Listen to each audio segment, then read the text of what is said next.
কুমিল্লায় মাদক বিরোধী মানববন্ধন কর্মসূচিতে হামলা ও গুলি চালিয়েছে দুর্বৃত্তরা। এ সময় ষষ্ঠ শ্রেণীর এক শিক্ষার্থী গুলিবিদ্ধ হয়েছেন। হামলায় আহত হয়েছেন আরও কয়েকজন। গুলিবিদ্ধ শিক্ষার্থীকে চিকিৎসার জন্য ঢাকায় পাঠানো হয়েছে। 25 জুন বৃহস্পতিবার বিকেলে নগরীর কাঁটাবিল এলাকায় এ ঘটনা ঘটে। গুলিবিদ্ধ শিক্ষার্থীর নাম ইথান আহমেদ প্রেম। তিনি বাদল মিয়ার ছেলে ও কাঁটাবিল উচ্চ বিদ্যালয়ের ষষ্ঠ শ্রেণীর শিক্ষার্থী। 72 ঘন্টা ময়শ্চার সমৃদ্ধ লিলি বডিওয়াশ শিয়া বাটারের গুডনেস স্কিন রিপেয়ার করে রাখে সফট ও গ্লোয়িং। স্থানীয়রা জানান, এলাকায় মাদক ব্যবসার বিরুদ্ধে প্রতিবাদ জানিয়ে স্থানীয়রা মানববন্ধনের আয়োজন করেন। কর্মসূচি চলাকালে একদল দুর্বৃত্ত সেখানে হামলা চালায়। এক পর্যায়ে তারা গুলি ছুড়লে শিক্ষার্থী প্রেম গুলিবিদ্ধ হন। হামলায় অন্তত 5 জন আহত হয়েছে।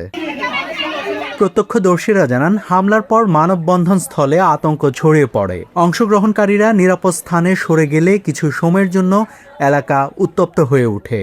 খবর পেয়ে পুলিশ ঘটনাস্থলে পৌঁছে পরিস্থিতি নিয়ন্ত্রণে আনে।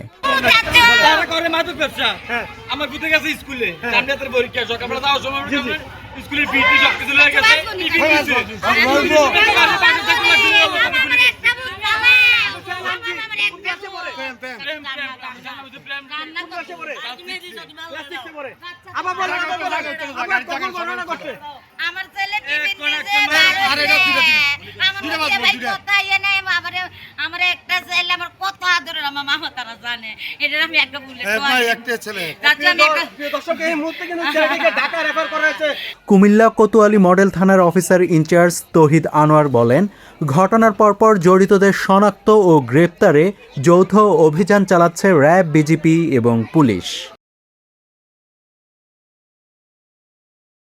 72 ঘন্টা ময়শ্চার সমৃদ্ধ লিলি বডিওয়াশ শিয়া বাটারের গুডনেস স্কিন রিপেয়ার করে রাখে সফট ও গ্লোয়িং।